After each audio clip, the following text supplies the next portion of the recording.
తమ్మి నమస్తే. ఏమైందిరా మొత్తం డల్లు కూర్చున్నవేంది? ఏం చెప్పాలన్న, ఏ గండన ఈ బీటెక్ అయిపోయిందో కానీ సావు అవుతుందన్న. అటు ఇంట్లోళ్ళు బయటోళ్ళు చుట్టాలు అందరూ ఎవ్వరు చూడు ఏం చేస్తాను పని కట్టుకొని మరి అడుగుతున్నారన్న. ఎట్లా తెలుసా అన్న, ఈ ప్రపంచం మొత్తంలో బీటెక్ అయిపోయిన నేను ఒక్కనే ఖాళీ ఉన్నాడు చేస్తారు తెలుసా. జాబ్స్ పడతానే యారే లింక్డ్ఇన్లల్లా టెలిగ్రామ్లల్లా, వాటికి అప్లై చేయకపోయినా నేనెందుకు ఎత్తలేనన్నా, పొట్టు అప్లై చేస్తాను. మరి ఎందుకు ఎత్తలేవురా?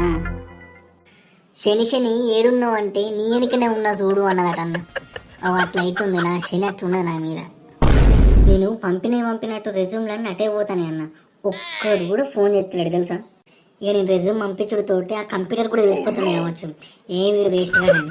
అది డైరెక్ట్ అటు నుంచి డిలీట్ చేసి రీసైకిల్ బిల్లకు పంపిస్తుంది కావచ్చు అన్న నా రెజ్యూమ్లో. అమ్మతోడు ఏందిరా నువ్వు? ఇక లేకపోతే ఏందని చెప్పు, అంతమందికి పంపించిన కనీసం ఓడి కాకపోయినా కానీ ఇంకోటన్నా రెస్పాండ్ కావాలన్నా. నీ అవ్వ సప్పుడే లేదన్నా. ఇక మొన్న ఏమైందంటే రాక ఒక ఇంటర్వ్యూ కాల్ వచ్చిందన్న. ఇక వాళ్ళు 3 రౌండ్లు పెట్టి జాబ్ వచ్చిందిరా అంటే ఇక నేను సంకలు కొట్టుకుంటే ఇంటికి వచ్చినాను. జాబ్ ఎప్పుడు వచ్చిందిరా నీకు? మరి చెప్పలే. ఓ అన్న, ఊరంతా తెలుసు ఇది నాకు జాబ్ వచ్చిందని. నువ్వు ఏడున్నావు అన్న. నువ్వు జాబ్ వచ్చినాక మరి ఈ గోసలు ఎందుకు చెప్తాను, ఇక్కడ ఎందుకు కూర్చున్నావు నువ్వు చక్కగా జాబ్ చేసుకోక? ఇంకా ముచ్చట అయిపోలేదన్న, నన్ను చెప్పని మొత్తము, నువ్వు గుద్దలం చేయకు.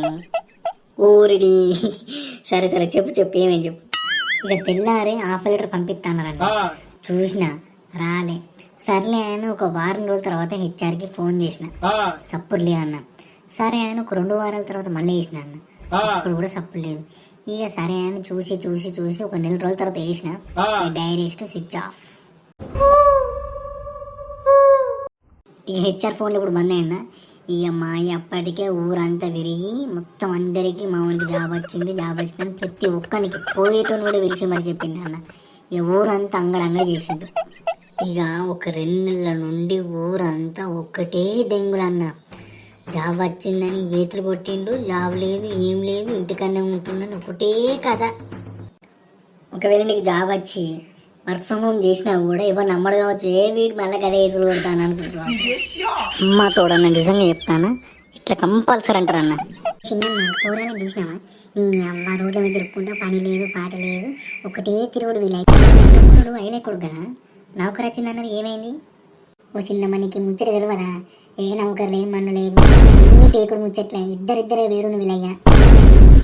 చిల్లర పోరగలన్నారు అంత. నీ అమ్మాయి ఇంత చదువుకున్నాము, చదువు తగ్గట్టు జాబ్ చేసుకుందామని తెలివి లేదు ఎవరికి.